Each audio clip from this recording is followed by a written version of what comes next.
it is interesting who might benefit from this, because as I was saying, there's not going to be the walls aren't closing in on Trump. There's not going to be this huge, like, the base goes, opens their eyes. Oh my God, I had no idea this guy was terrible. But are you going to see a kind of like a little bit of a walking away, a little bit of maybe we should look at other alternatives in 2024. Maybe this isn't our best bet for the future.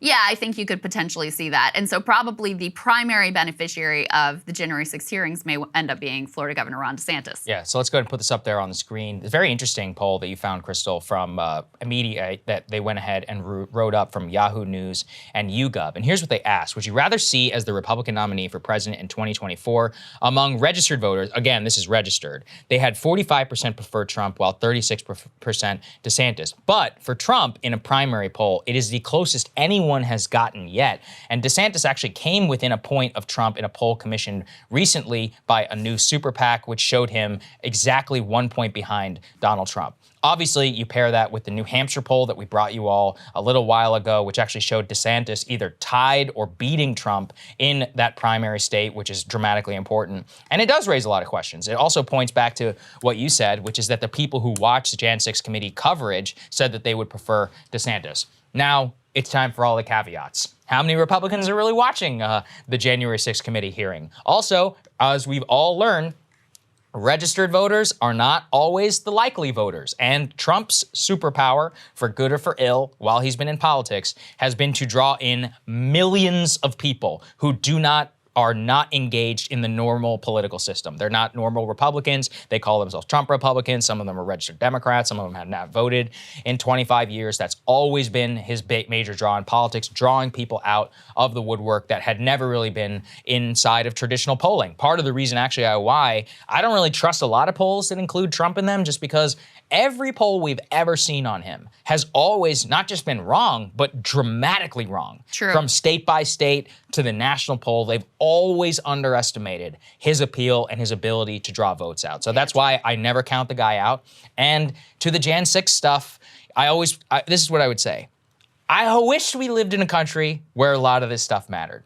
But we found out all the hard way, I think for some, and for some the good way, that a lot of it doesn't when it comes to electoral politics. A lot of people will forgive a hell of a lot, or what you and I would consider insane behavior on the part of the president, if they prefer the policy, the culture, so much more. And so I've resigned myself, especially with the GOP base. I'm like, they're just gonna do what they're gonna do. I hope that they go in this direction. I think it'd be better off for the whole country if they did, but I am yet to see any real evidence to that regard in an actual, and I guess we won't find out till the primary. Yeah. Right? There's no way to know until the votes actually start to get cast. Yeah, I mean, this could end up being like, remember when back in the day when Rudy Giuliani was That's what I mean. remember when they were like, oh, John Huntsman's gonna be the thing, and then no, that definitely wasn't the case. The copium is straight into some of these people's veins. I did think that the thing that was most interesting to me was that, and I think we have the graphic, was that breakdown in the poll of how people who were watching January 6th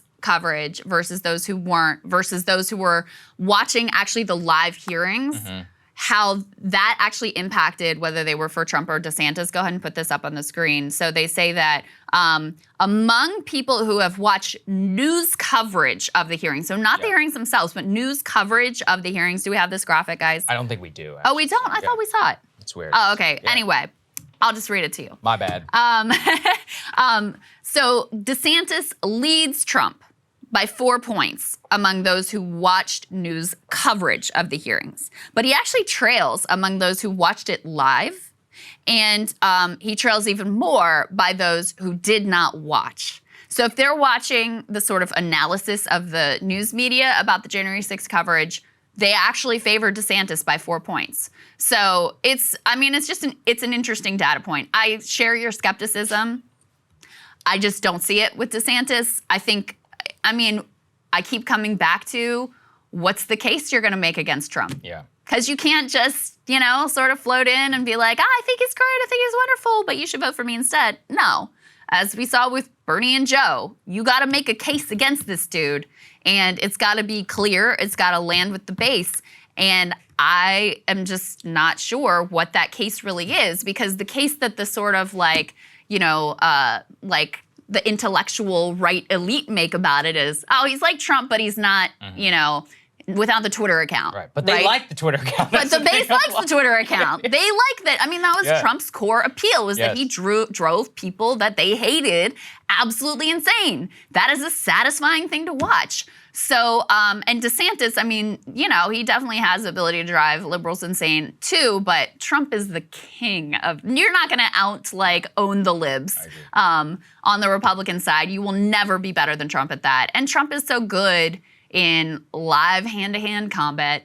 We haven't seen DeSantis have to really sort of grapple in that way. Most of his appearances are very controlled. I don't think he comes anywhere close to the level of magnetism and charisma, just raw charisma and political talent that Trump has. So I continue to be extremely skeptical. That being said, there's also reports that Rupert Murdoch and Fox is kind of moving, they would prefer DeSantis, so they wouldn't try to put their... I mean, look. But again, we've seen how they ultimately... Right. They said the same thing in the primary, and then they went with Trump because their ratings went through the roof. Because ultimately, once they see, we're not winning this fight, they go where the base wants them to go so they can keep their ratings intact. Another thing to say on the primary, from what I've heard and what I've read, there are a lot of people who are in the non-Trump lane who want to run. So you've got Mike Pence, you've got Nikki Haley, you've got Tom Cotton, you've got Glenn Youngkin, you've got a bunch of other people. So, even if it were conceivably Trump and DeSantis in a head-to-head matchup, you could conceivably see the same situation of 2016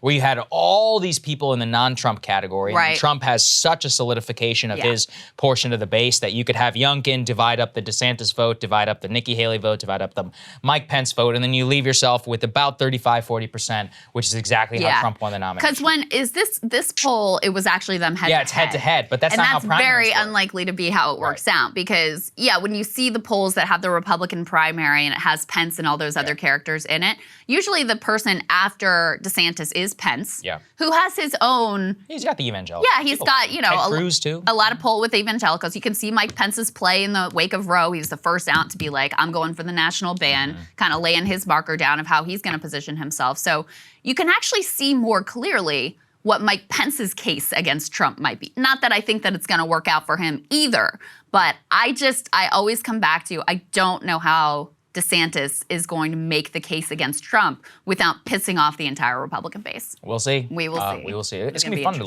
watch. Yeah. At least you could say that. Cable news is ripping us apart, dividing the country, making it impossible to function as a society, and making it impossible to know just what is true and what is false. But the good news is they are failing and they know it. That is why we're building something new, a new mainstream, a healthier one, something more trustworthy, something that we are going to need in one of the most pivotal times in American history. We are building up here for the midterms, for the upcoming presidential election, but we need your help. So if you can help us out by becoming a premium member today at breakingpoints.com, we're trying to change America for the better and the entire world. So what are you waiting for, guys? Go to breakingpoints.com and sign up and help us build a new mainstream.